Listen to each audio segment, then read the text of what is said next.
السلام علیکم ورحمۃ اللہ وبرکاتہ۔ عزیز ساتھیو،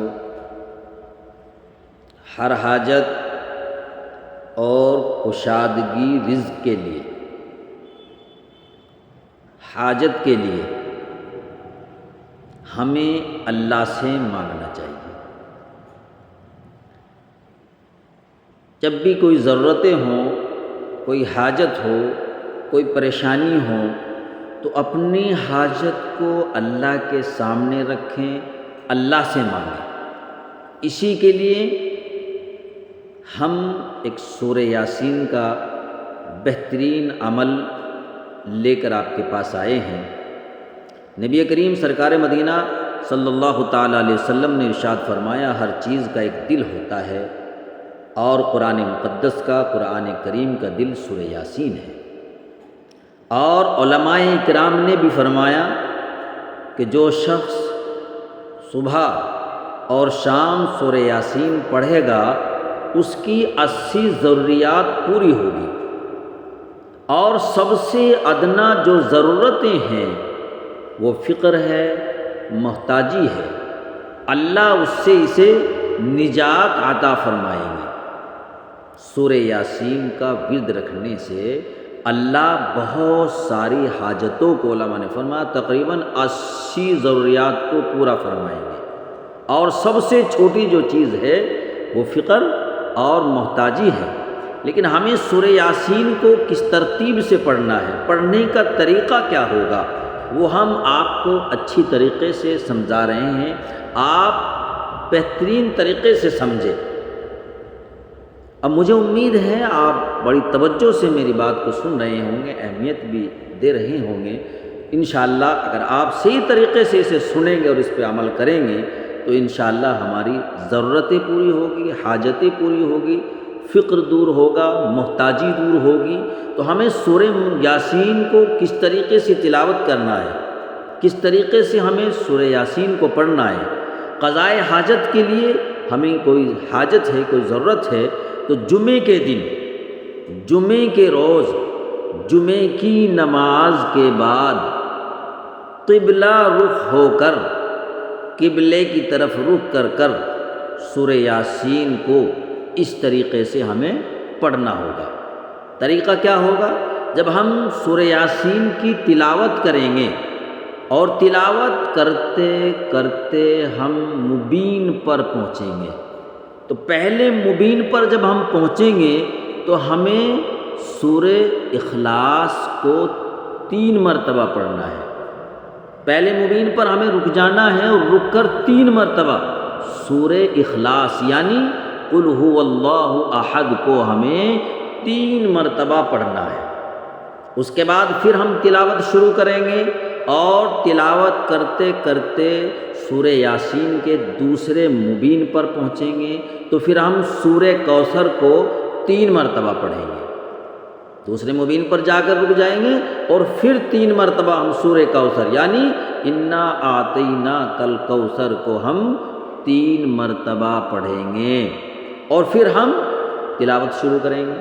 اور تلاوت کرتے کرتے جب ہم سورہ یاسین کے تیسرے مبین پر پہنچیں گے، تو ہم تیسرے مبین پر پہنچ کر سورہ الم نشرح 3 مرتبہ پڑھیں گے۔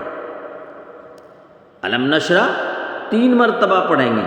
پہلے مبین پر سورہ اخلاص 3 مرتبہ پڑھیں گے، دوسرے مبین پر ہم کو سورہ کوثر 3 مرتبہ پڑھنا ہے، اور تیسرے مبین پر ہمیں الم نشرح 3 مرتبہ پڑھیں گے۔ اور جب ہم چوتھے مبین پر پہنچیں گے تو سورہ فاتحہ یعنی الحمد شریف کو 3 مرتبہ پڑھیں گے۔ جب ہم چوتھے مبین پر پہنچیں، آپ ذرا توجہ کے ساتھ سنیں، بہترین انداز سے آپ کو سمجھا جا رہا ہے، آپ اچھے طریقے سے سنیں اور سمجھیں۔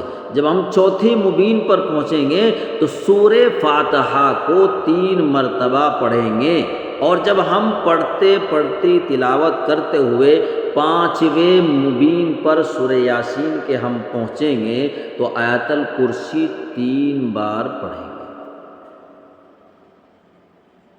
جب ہم 5ویں مبین پر پہنچیں گے تو آیت الکرسی کو ہم 3 بار پڑھیں گے اور پھر ہم تلاوت شروع کریں گے اور چھٹے مبین پر پہنچیں گے تو 3 مرتبہ ہم اس دعا کو پڑھیں گے جو میں آپ کو بتا رہا ہوں۔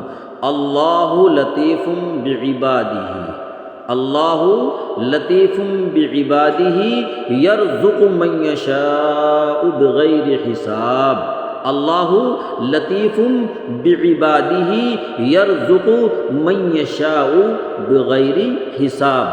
3 مرتبہ اسے ہم پڑھیں گے اور پھر ہم تلاوت شروع کریں گے اور پھر ہم سورہ یاسین کو مکمل کریں گے اور اس کے بعد اللہ سے اپنی حاجت کو مانگیں گے، اپنی ضرورت کو مانگیں گے۔ اگر آپ کے درود کوئی بھی درود یاد ہو وہ درود پڑھیں، اور جس دعا کو میں بتا رہا ہوں اس دعا کو اگر آپ 3 مرتبہ پڑھ لیں تو بہتر ہے، اور اگر یہ یاد نہ کر سکیں تو اس کے علاوہ کوئی بھی درود 3 مرتبہ پڑھیں اور اللہ سے مانگیں۔ اللہم وسع، اللہم وسع رزقی وسعۃ اللہ، اللہم وسع رزقی وسعۃ اللہ، احتاج الی احد من خلقک، اے اللہ میری روزی میں اتنی وسعت فرما کہ میں تیری مخلوق میں کسی کا محتاج نہ بنوں۔ اللہ سے مدد مانگو، پروردگار عالم میں نے جو عمل کیا ہے اے اللہ تیری رضا کے لیے تجھ سے اپنی حاجت اپنی ضرورتیں مانگ رہا ہوں۔ پروردگار عالم تیرے علاوہ اس دنیا میں میرا کوئی پرسان حال نہیں ہے اور تیری ہی دربار سے مدد ملے گی، تو میری مدد فرما۔ جب اللہ سے مدد مانگیں گے تو اللہ کے خزانے لبریز ہیں، وہ کائنات کا مالک ہے، بلندیوں کا شہنشاہ ہے، جسے چاہتا ہے بے حساب رزق عطا کرتا ہے۔ تو اللہ سے مدد مانگنی ہے اور اللہ سے مدد مانگتے ہوئے اس عمل کو کرنا ہے اور پھر اللہ سے